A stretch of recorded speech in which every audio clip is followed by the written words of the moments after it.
তুফান চলছে তুফানের গতিতে। এবার জাহিদ আলভী মা এবং স্ত্রীকে নিয়ে সিনেমা হলে গিয়ে তুফান সিনেমাটি দেখেন।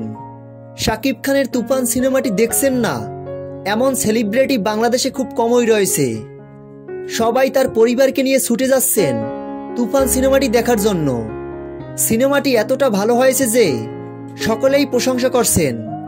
তুফান সিনেমায় শাকিব খান ও মিমি চক্রবর্তীর অভিনয় ছিল দুর্দান্ত। তুফান সিনেমাটি দেখে কোনোভাবেই বোঝার উপায় নেই এটা বাংলা সিনেমা। এই সিনেমাটি যারাই দেখেছে তারাই মনে করবে এটা কোনো দক্ষিণী সিনেমা। এই তুফান সিনেমায় শাকিব খানকে দর্শকরা নতুন এক শাকিব খানকে দেখতে পেয়েছে। তো ভিউয়ার্স, আপনারা যারা তুফান সিনেমাটি দেখেছেন ভিডিও নিচে কমেন্টে জানিয়ে দিন।